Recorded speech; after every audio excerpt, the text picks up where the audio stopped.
Have you ever felt like you're constantly chasing someone, trying to prove your worth, hoping they'll finally see you, respect you, maybe even love you back?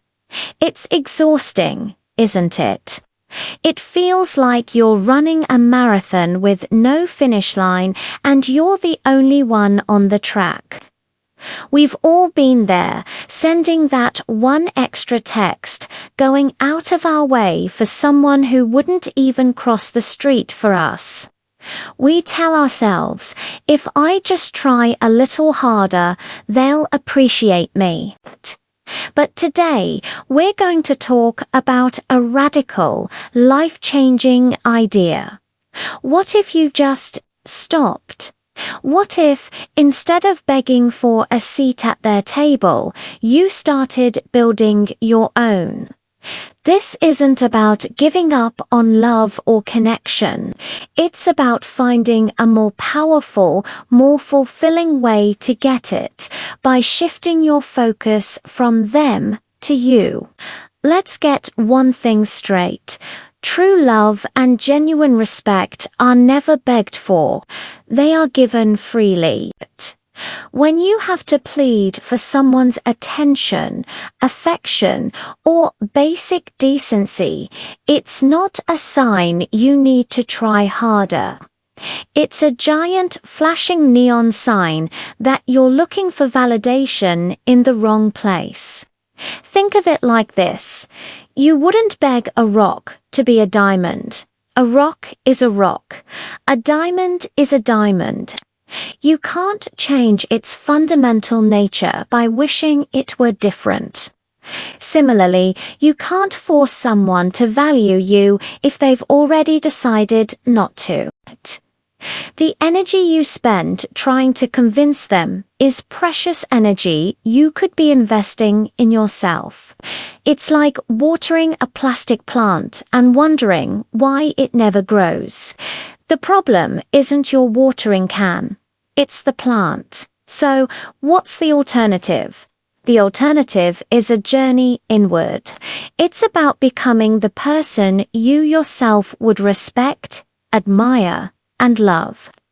This isn't about changing who you are to please others. It's about elevating who you are for yourself. When you stop chasing, you create a space, a void.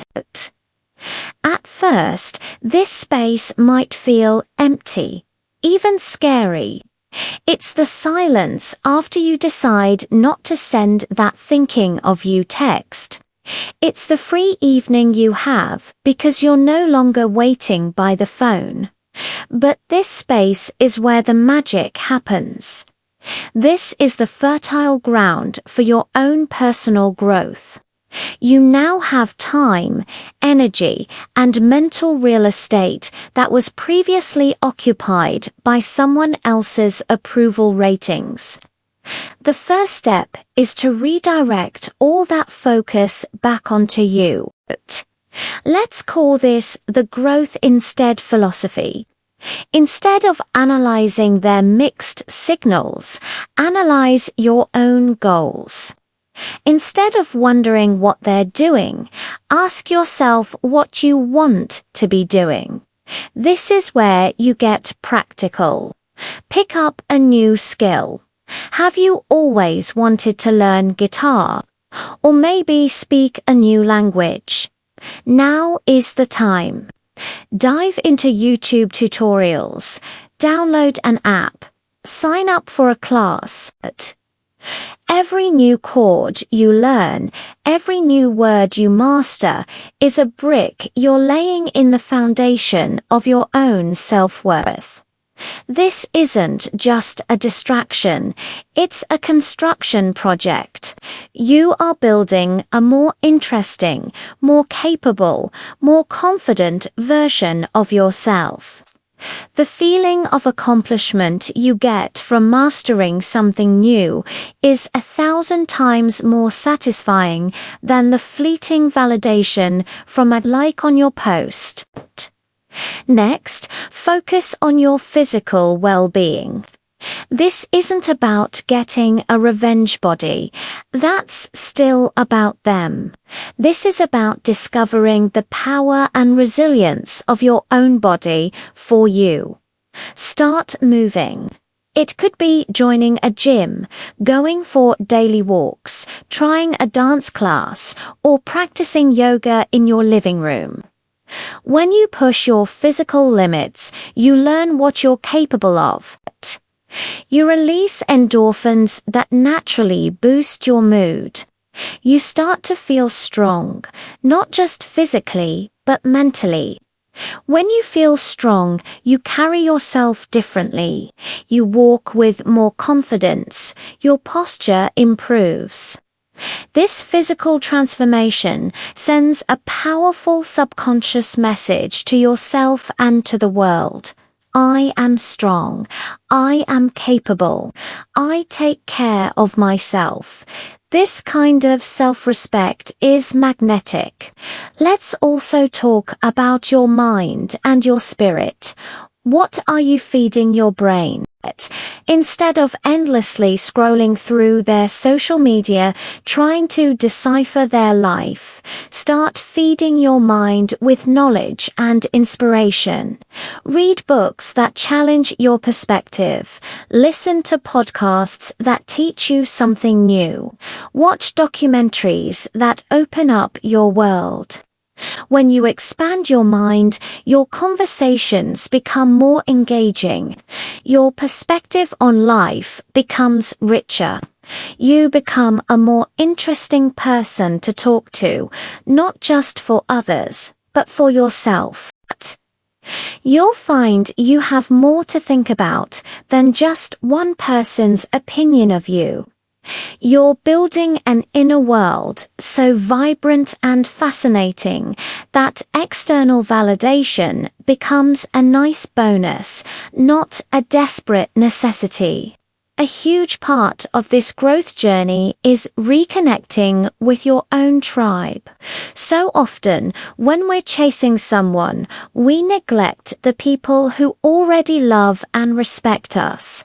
Your friends, your family, the people who show up without you having to ask.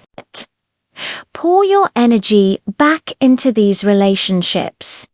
Call that friend you haven't spoken to in a while. Plan a weekend trip with your siblings. Be present with the people who fill your cup instead of draining it. These are the relationships that reflect your true worth. They remind you that you are already loved and valued just as you are. Nurturing these connections reinforces your support system, making you less dependent on a single, unreliable source for your sense of belonging. As you start doing these things, learning, reading, connecting, something amazing happens. Your energy shifts. You stop radiating an energy of neediness and start radiating an energy of purpose and passion. You become a person who is busy living a full, exciting life.